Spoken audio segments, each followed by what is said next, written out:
Welcome to the Media Roundtable. We're talking to leading podcasters about shows they create, why they create them, and the impact that they have on the world. So whether you're a listener or a member of the advertising community, you can better understand what you consume and what you support. I'm your host, Dan Granger.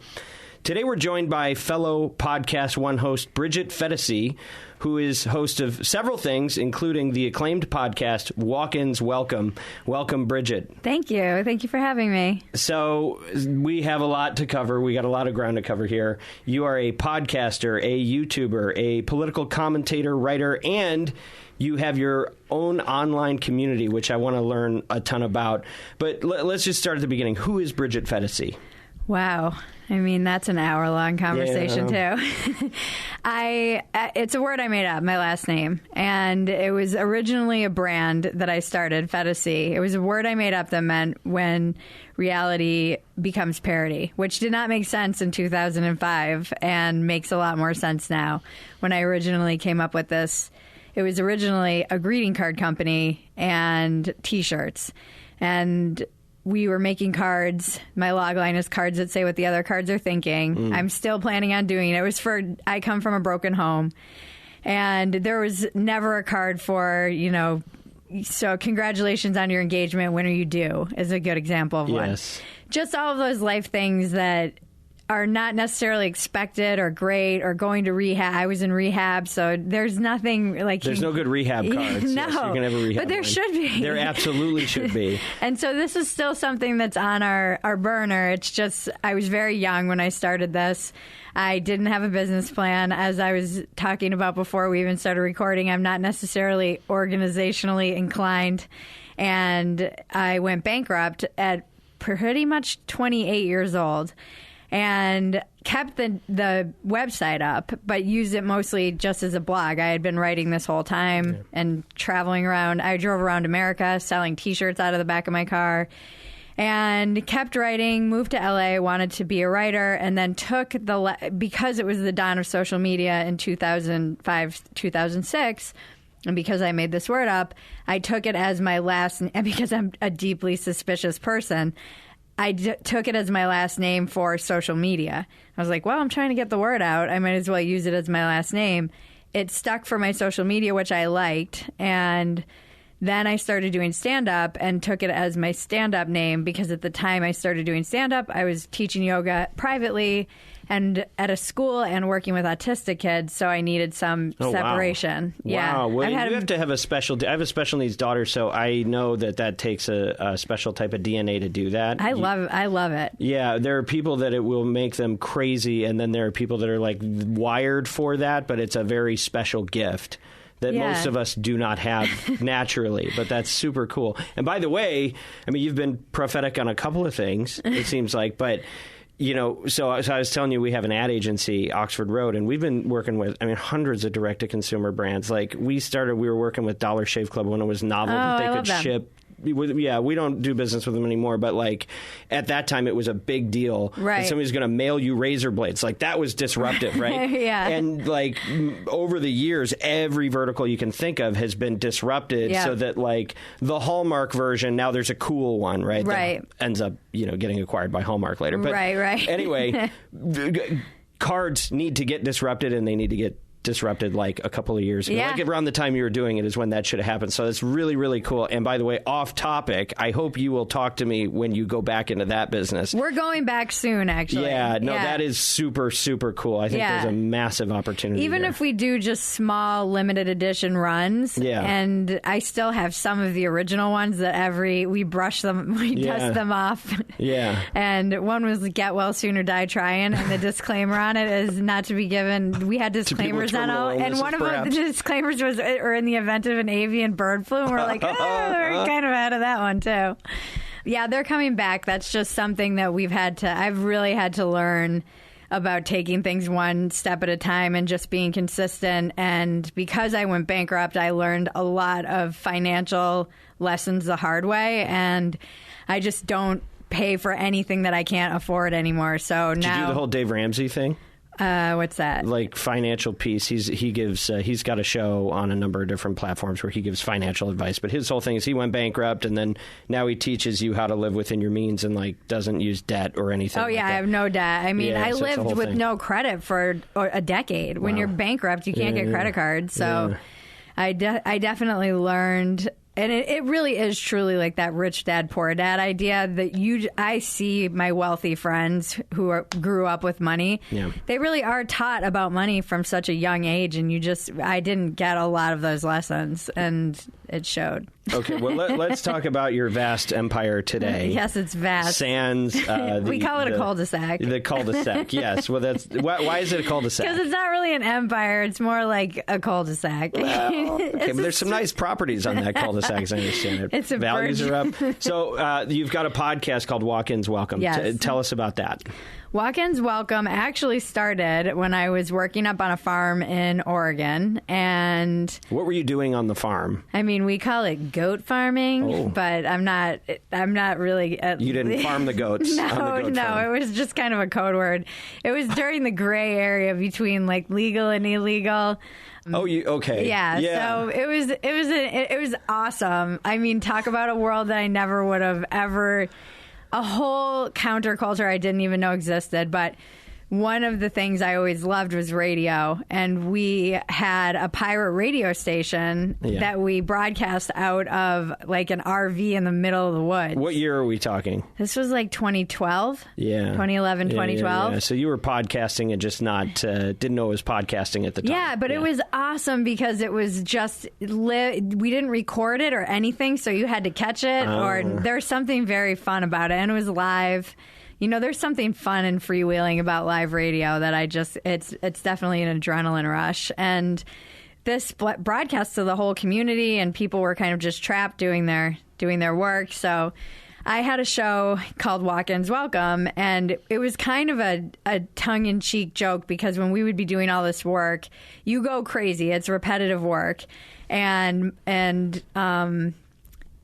we would joke that it was, there's this idea of like a walk-in, somebody who inhabits your body. It's a hippie thing, or not. I don't even know if it's a hippie thing. It's just kind of this, like, be careful of the walk-ins if you're under amnesia, or if you're really drunk. Like a walk-in it's a soul that's just lost that will take over your body. Okay. And we would joke when anyone would be making inappropriate jokes or just losing their mind in the repetitious work that, that's my walk-in, and they're clearly, XYZ. So it was that double entendre, and then just letting anybody come through. Mm-hmm. And when we talked about starting a podcast, because actually it was Rogan who was like, start a podcast. And I'm like, well, if Joe tells you to start a podcast, you probably should. So back in like 2017, we were up at the Comedy Store just chatting, and he mentioned that, and I took his advice, and I'd wanted to anyway. And I really wanted it to be in the spirit of that. We'll talk to anybody within, there are very few parameters, but within reason. I'm not going to have people who are dicks on. And it can be famous. It can be just nobodies, or, average people, or the common man, or whatever. And there was a lot of conversation going on at the time about the victim culture and victimhood. And I found that listening to a lot of those conversations, it ends up becoming this weird circle jerk where you're talking about victimhood, and then you are becoming a victim of this victimhood culture. And so I was saying, how do we get outside of that same conversation, and what's the opposite of victimhood? And to me, that was just from my own life story, grit and resilience, and stories of overcoming adversity and overcoming hardship. We absolutely talk about things that are political or cultural, but I've had women. I had a woman on who lost her child suddenly. I've had a Holocaust survivor on. I've had just all kinds of stories from all kinds of backgrounds. So that was really the spirit that it was created in, and we just hit our 3-year anniversary, actually, right about now. Yeah. Happy anniversary. Thank you. It's not easy to do. Today's my 8-year anniversary of sobriety. Well, congratulations Thank for that. you. Yeah. Yeah, and I know you work that into a lot of the content that you create. Yeah, we talk a lot. I mean, I really want to empower people and empower them to many things. Feel free, be creative. And I think for me, if I had to sum up my life mission in one sentence, it would just be helping people get out of their own way, because that was my biggest hurdle to overcome. Yeah. I mean, there were many things that were put in my life that I had no control over, but ultimately but we're the ones that do ourselves in. Yeah. Yeah. I took a lot of it and used it as an excuse. I absolutely leaned into my own personal victimhood narrative for many years. It's that kind of mentality can keep you locked in toxic relationships and addiction and all kinds of situations that are not beneficial to us. Well, and I want to talk about some of the other work that you do as well, but this is, I think, a central theme in your work as I've experienced it.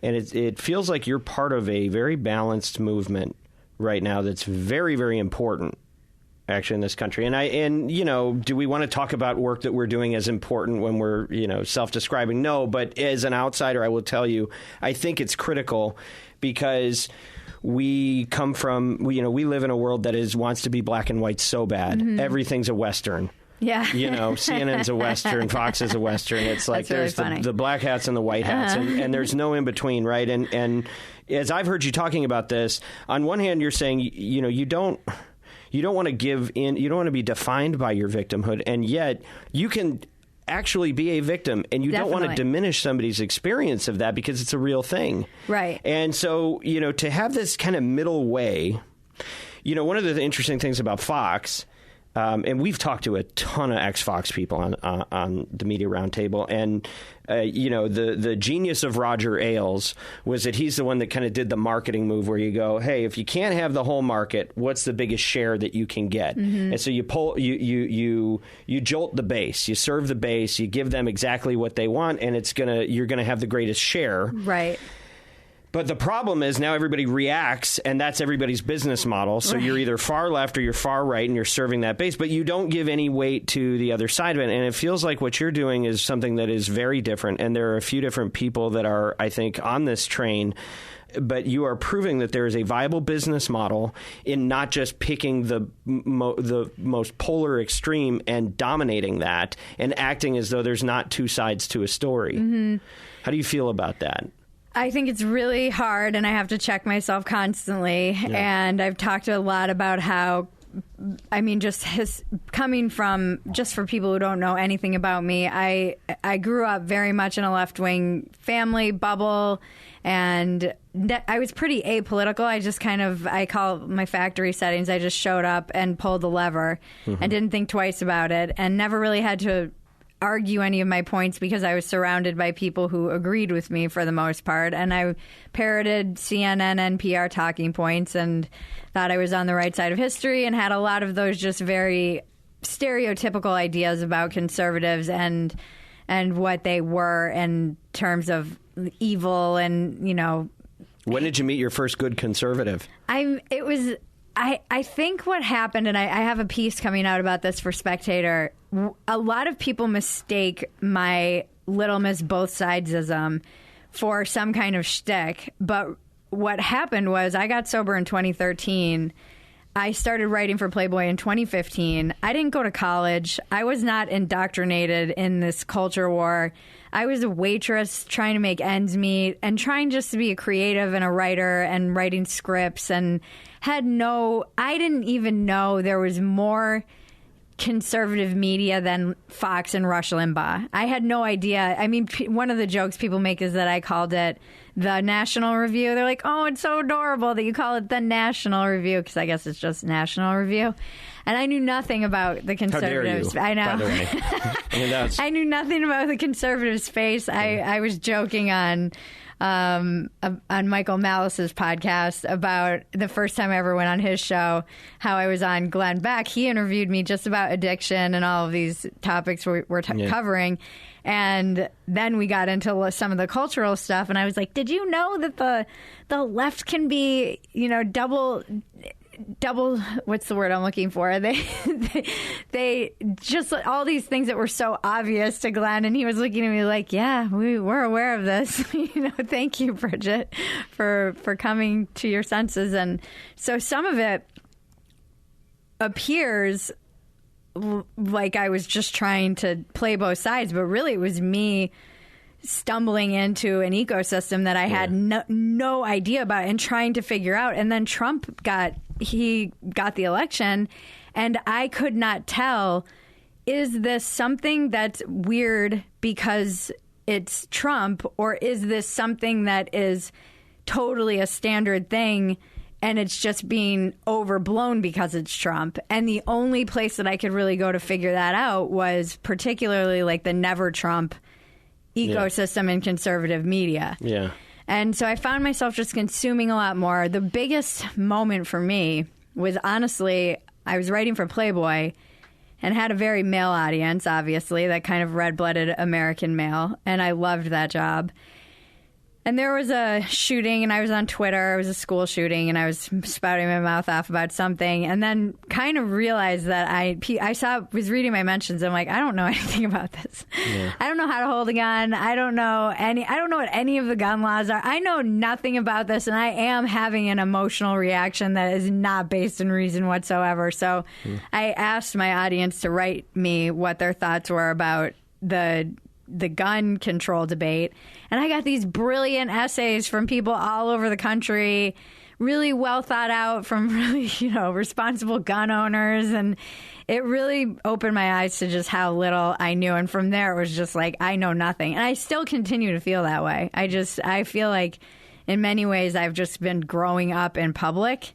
And as embarrassing as that might be, I'm being challenged all the time. Well, I think that's, to me, that just seems healthy, right? Like, and I'm seeing it more with Gen X, and I'm Gen X, but it seems like right now the youth culture goes one way politically, and the people that are older that have come before us, the baby boomers, they're kind of fixed. Like, they already picked their team. They're not looking to switch right now for the most part.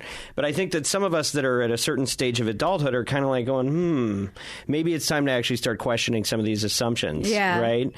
And so I think it's really important that people are thinking for themselves, and mostly important that you and others are proving there's a business model there, because the money will follow if there actually is. And that means that we don't have to be in this binary narrative all the time about everything where one side is fully right and the other is fully wrong. Yeah. I want to get some samples from you of some of the thinking that you've done, because you're a good writer. Thank you. And I think and a good marketer. I think some of the the concepts that you're putting out there, you have unique ways of saying things.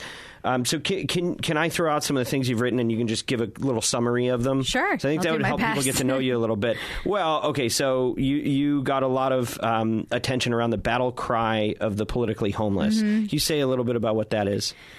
That was really me talking about how this idea of Little Miss Both Sides, where I came from the left, and there's obviously a right-wing authoritarianism and kind of fascism that we deal with.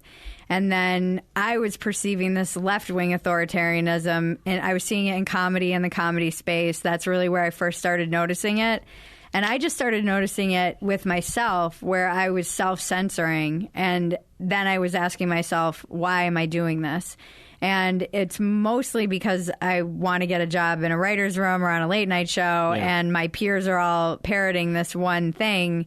And I'm worried that if I don't say those similar things, I won't work. It's like your college essay, right? Are you going to tell them, Yeah, it's not an unreasonable fear now. But I do think that I know there was a moment where I had a choice. And I said to my producing partner and partner on everything, Maggie, we had just signed with a management company for our screenplays and our teleplays, and I said, we can either pursue this path and I can shut my mouth on Twitter and we can go get a job in a writing room eventually if we just grind hard enough. I believe that that's possible.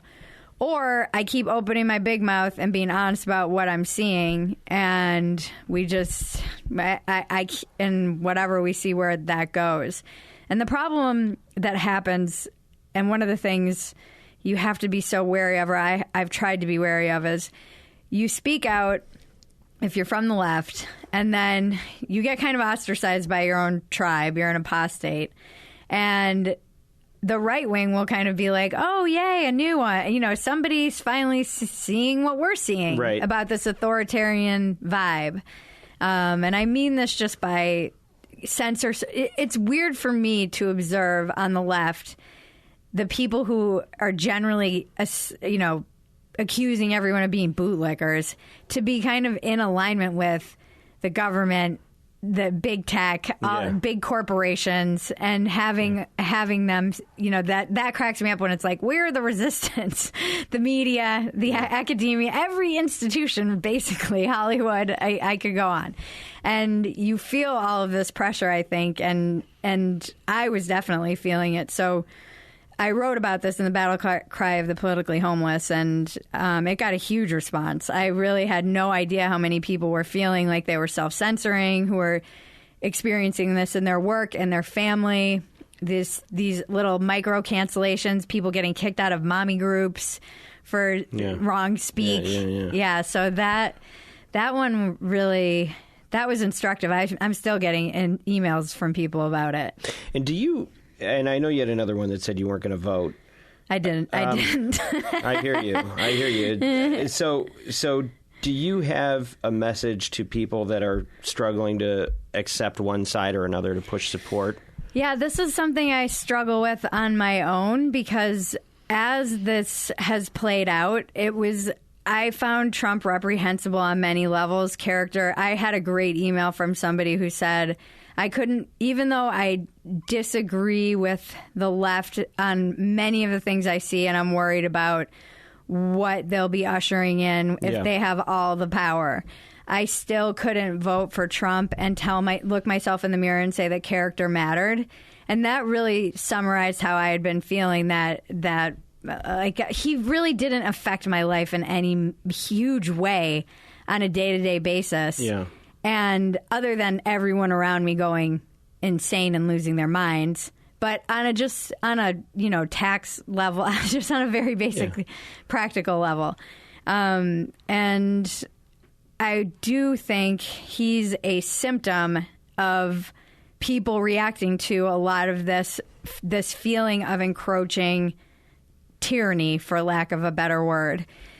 And I don't know now. It seems like the two sides that are emerging are people who believe in the fundamental principles of America, whether you are center-left, old-school liberal, classical liberal, center-right, conservative, and there's an extremist faction that's kind of like, let's throw the baby out with the bathwater and burn it all down, and fundamentally don't seem to like America.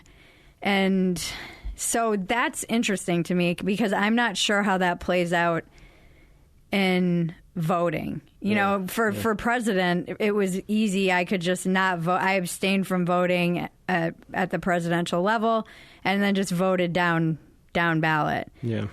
But I really think people overestimate how, if you're not in a swing state or like one of the small places that matters, the local elections matter much more. And getting involved locally in whatever is going on, school boards, things like that, where you can have a little bit of effect, that matters probably a lot more to your immediate life and the big picture than these like big elections. What happened when I wore a Tucker Carlson T-shirt for a week in L.A.? People were so mad about that article. I want to hear about that. And now, did you do this before Larry David did his thing? Yeah, I did. You did? Yeah. Did he steal that from you? I was in that episode. You were in that episode? Yeah. I thought I saw that you did something on Curb Your Enthusiasm, which is like the highest honor. I mean, honestly. I peaked already. I'm done. We exchanged deep bows one time, and I think that, like, now my bucket list is done. Like, I'm fine. Like it's over. So I was the hostess. That's amazing. Yeah, that is amazing. Everybody was joking. I had to lead. I was the hostess who, when he was sitting there, it was the first time you saw him in the MAGA hat, I brought them to the table, and people were joking. And they're like, did the director just instruct you to do what you do on Twitter? Just lead the people to the MAGA side? Yeah. And I was like, it's not what I'm trying to do. There's so much craziness. I understand why people feel so bonkers right now. You know, I don't know that there's no easy answers at the moment. No, there are not. Well, so what are some of the reactions that you got that stood out to you? Oh, they were just all saying, I mean, it was for the Federalist, and I knew, again, stumbling into conservative media, knew very little about the Federal, anything, knew nothing. I was a freelance writer trying to make ends meet and not be a waitress anymore. Yeah. So if somebody was like, we'll pay you $150, I'd be like, all right. I learned to, maybe do a little bit of research into these organizations. Although maybe I didn't, because I sat down with you. I'm like, what is this about? Yeah. So people were just saying, like, of course they don't recognize Tucker. I will say I think Tucker is a lot more famous now than he was then. I think he's actually, if I wore that shirt now, more people probably would recognize him. And then people were mad, and people got mad at the gym, and they were scoffing, and some people were, it's like a secret code, I guess, but it was just kind of fun it was like a troll. Yeah. Interesting. Okay, let's go back to the recovery piece, because I think there's a lot there that America could benefit from. And what you wrote is America needs a 12-step program and other things that are like that, what American politics can learn from AA. Can you talk a little bit about that? Yes, I think and this is another piece that I'm kind of following up on this idea, which is that the night that Trump was elected, I really wanted to drink, just because it would have been easier. I wanted to do a bunch of shots. Everyone around me was crying. It was not my ideal world, but I kind of knew I was well prepared. They all joked that I was like, I was saying he was going to win. Yeah. And much to people around me's chagrin. And I realized in that night, I either need to come into acceptance and immediately. Yeah. Or spend the next 4 years in resentment, anger, fear, all of which are detrimental to my sobriety. And those things aren't really optional. So I really just applied my program to the political situation and continued to do that throughout the 4 years. And it did help. It did help keep me balanced. And again, I think this is what a lot of people mistake for me, some shtick, and it was really just me trying to stay sober, and not just go off the deep end in either direction. It would have been so easy and lucrative for me to run into the arms of the right wing and be like Little Miss MAGA girl. That absolutely would have been something that was. But I had to really always check myself and. The feelings of once you're rejected from your tribe or your perceived tribe, and feelings of humiliation, feelings of being lost, feelings of ostracization. Mm-hmm. Those are very powerful, and it's easy to become reactive. So I was constantly checking myself, and still have to. Am I just reacting to these feelings of being rejected? And somebody called me out very early on. I was like, why does everyone think I'm right wing? And he said, it's not what you're saying, it's what you're not saying. So then I had to look at, how am I self-censoring now to try and appease this new audience? And I've had a lot of conversations with guys like Glenn Greenwald and Barry Weiss on my podcast about the idea of audience capture. And this comes back to kind of the idea of marketing and having this economy around it.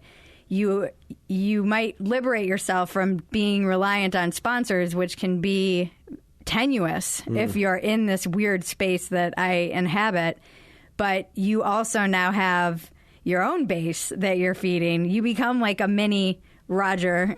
Yeah. Now you're trying to, and so I think it's hard to constantly check yourself and make sure that how are you staying humble and honest, and how am I not creating another just echo chamber? And it's very hard. Well, and so to talk a little bit about how you extend that to other people who aren't in the program, whether they need to be or not. How can they apply some of those principles to just dealing with life in America these days? So I find that, step one is always that you're powerless. Yeah. And that, there's another part American of it that your life has become unmanageable. Yeah, right? Yeah. Which it has. But some of that is self-inflicted. Yeah. And some of it, I am powerless. And that was the thing that was it's always fun for me to look at a situation that I might be getting riled up about and say, what do I actually have power over? And the sphere of power that I have is so minuscule. It is what I put in my body, what my media diet is, what my actual diet is, how am I being to the people in my life that I love, and what kind of sibling and daughter and wife am I being, and am I being of service when I can? And that's it. Yeah. There's not much beyond that. There's so much that's out of my control. I don't have control over who's president. I don't have any control other than voting. But there's very little. I'm not some, huge influencer, and I'm not sure that I really, looking at a lot of my friends who are, I see what comes with that, and it's not easy. Yeah. What don't you want? I really love where I am right now, although I'm not making as much money as a lot of my other friends who are much more high profile. Mm-hmm.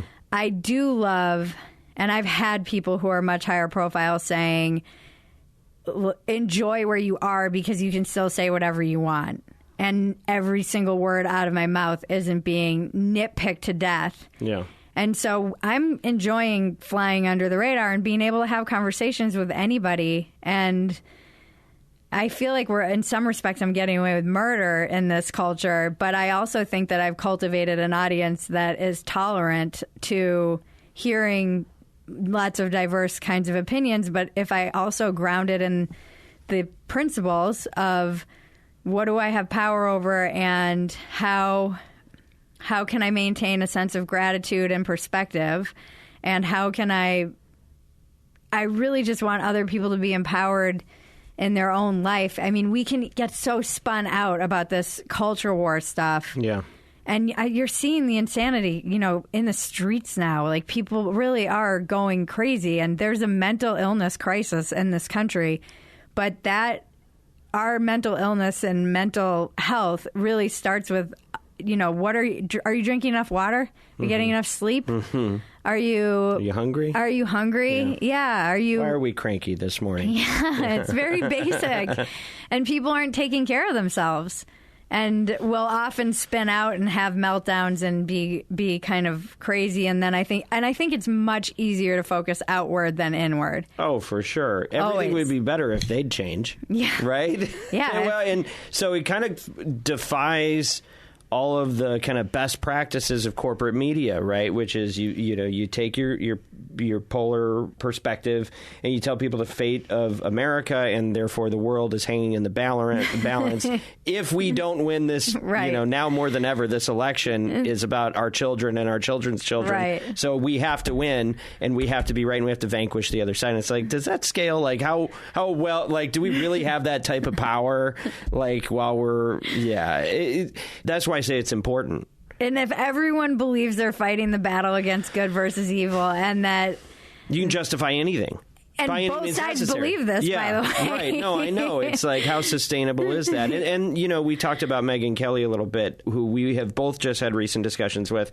She had an interesting take, which is like, it'll be fine. Yeah. It's families fighting. What are you going to do? They're not and I don't know if I agree or not. Is this existential for the country? I don't know.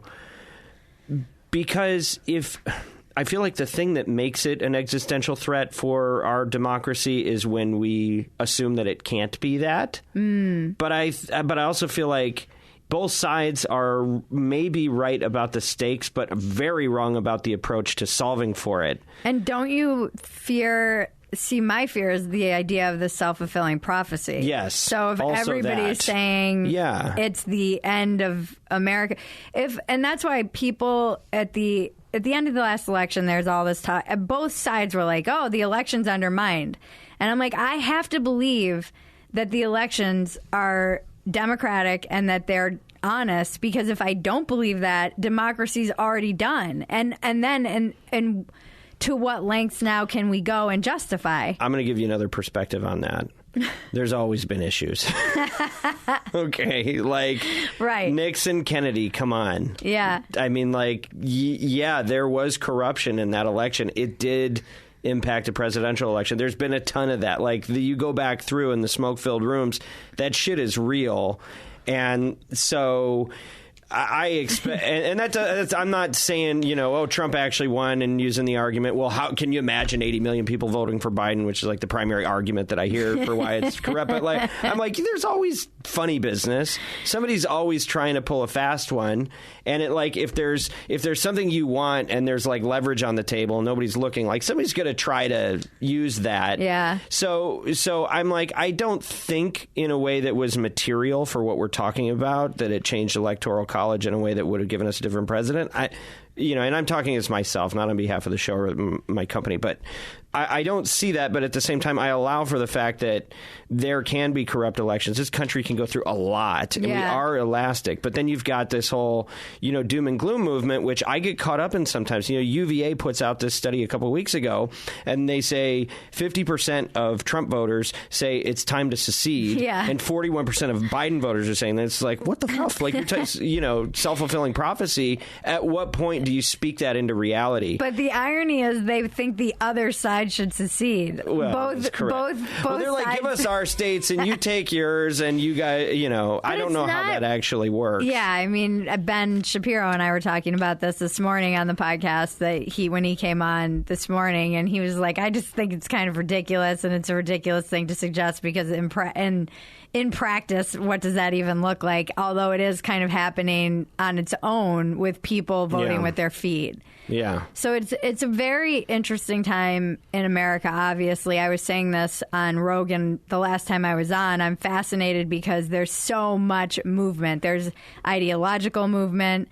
There are people moving from the right to the center, from the center, people who haven't voted, who are now anarchists. I mean, there's so much information, and also people literally moving all over America, from these blue states to red states. And they'll be studying this time for, imagining that we make it to our grandchildren and their children. They'll be studying this time for, it's an amazing time to be alive. And I try to keep that in perspective. And I am with Megan a little bit on take stock of your own life. Go home to your loved ones. And she, on my podcast, was saying she kind of knows her place. She's like, we're not curing cancer, know? Yeah. But I'm like, but at what point are we making it better or worse? It's both. And, is media that important? Not really, and yet entirely. Yeah. Right? It's like, what do you put into the universe? If you're like, look at the focus on climate. We have all come to an agreement that how we steward our resources across the board has impact. Mm-hmm. Like, you may not see it directly, but it matters. I think communication is the same thing. And how we communicate with each other, you can't get it all right, but we have to be mindful. We have to be stewards. And, and so one of the things we did with the Media Roundtable, if you go to MediaRoundtable.com, you can see some of the stuff that we've done. But basically, we came up with a set of principles that were like, this is what we want people to adhere to, and if so, we can in good conscience go to the marketing community and be like, I'm not saying you won't get a letter, but at least there's some standards and practices here. And then if there's an issue, like, we can have a due process. Right. It doesn't just have to be so-and-so said something about you, you're fired. Yeah. Right? Or we're going to take this, doesn't matter if it's out of context. They feel that way, and so you're done. Like, we can put in some standards and practices to try to make this work a little better. So I'm hopeful, but the thing that I'm most optimistic about, honestly, the reason I'm excited to be alive is because of what I'm going to be able to stream in like the next 5 to 15 years, because the movies that they're going to make about all this are going to be incredible. Yeah, I think so. Yeah. That's my great hope. That's good. Is that this shit show that we've been experiencing, for however long, is going to make for some great entertainment. Yeah, it's really interesting, and I'm mostly worried about people. I'm worried about the psyche is it's fragile. Yeah. And we were covering this on Dumpster Fire, our other. It's a satirical. It's almost a parody of a parody news show. It's a Phetasy, and we were talking about these anti-vaxxer protesters that were in Beverly Hills actually recently, and they were screaming in front of children. They're gonna rape their lives away with the vaccine. What? Adults were screaming this to other adults. Not helpful. No, not constructive. And not exactly, bringing people over to words matter. Words matter. No. Like, these are children. You don't need to be screaming that. And some lousy marketing. That's That's truly the thing. Is American? Maybe that's the problem. Americans are just horrible at marketing right now. Oh, completely. We need to rebrand the whole thing. People aren't buying it. Superman. I'm not talking about the what most people are talking about, but they just changed like his slogan, and they took America out of it. Oh, wow. Like, you can't, to me, that's the indicator that's sort of interesting. Is like, we can't even say America's cool anymore. I know, like, it's crazy. You can't be proud of America. What? Yeah. Dog whistle. What?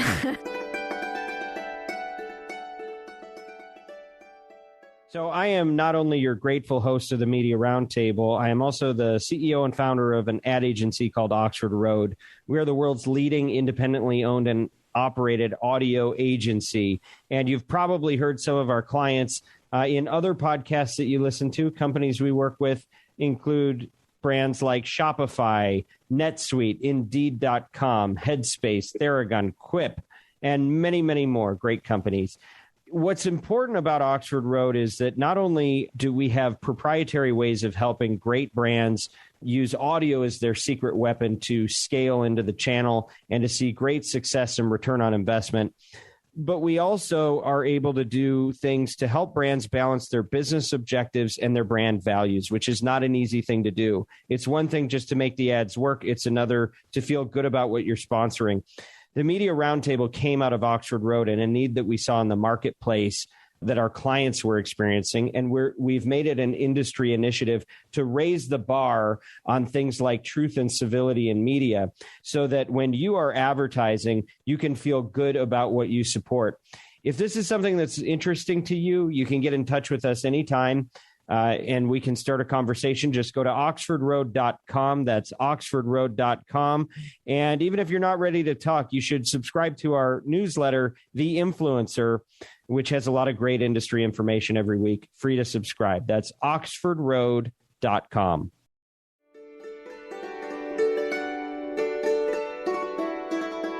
Let's talk business a little bit. So the things that you have that are available for sponsorship. Yes. Dumpster Fire. Walk-ins Welcome. Yes. What else we got? We have more stuff coming. Yeah, good. So I have more. Not that you have to, No, like you said, focus is important. Doing a few things well. For me, it's all about spinning plates. So it's getting one going, getting it kind of get streamlined, your flywheel going, and then getting another one going and getting that streamlined. And Dumpster Fire and Walk-ins are they're organized and streamlined. I mean, Dumpster Fire is a crap load of work. Walk-ins Welcome is too in a different way. But why is it? Because there's a camera on? Because we shoot the whole thing in an hour in my undisclosed location, my garage. And because my original idea for it was to take it on the road, and I never wanted to go over an hour and 15 and only do one take. Yeah. And then we edit it and turn it into a show where we actually have an editor. We did it for many, many episodes. Yeah. Thank you. Yeah, we're moving up. And we add graphics, and we add, if I say something wrong or get a stat wrong, we have like a narrator function. And it's so fun, but I mean, basically I have to do the whole board by Thursday night. Writer's room is Friday night on Zoom. We shoot Saturday. We have to do, Maggie will do the first pass on it and she'll break it down into about 30 to 40 minutes from the hour to hour and 10. And then we will, we put the mostly unedited version behind the paywall. I'm on Locals, which was, what is that, like a Substack type? It's like platform? Patreon a little bit. Patreon. It's Dave Rubin started it with with a soft, and Dave put his money where his mouth is. You know, after he left Patreon, he did build another site, and it's actually very empowering for creators like me because you're getting paid in real time. It's not like Patreon where they take all the money and then pay you out. You attach your Stripe account and you're just getting paid in real time and they take their fee and that's it. Exactly. And if you want to go, their whole deal is like you can go and all the stuff is yours. The subscriber list, all of the everything, all the information, all your data, everything is yours. And that was hugely empowering. That's not true on Patreon. I don't think so. Okay. I'm not 100% sure, but I don't think in terms of subscribers and all that. And so you're doing that, and that's a whole thing. By the way, do you still do stand-up? I haven't been getting up for the past year. Well, there was a pandemic, and then since we've opened up, I haven't been getting up just because my time is so fractured. And again, it's another. I miss it dreadfully, but I am. But you got a subscription business. And an advertising business. Yeah, I mean, the dumpster fire is great.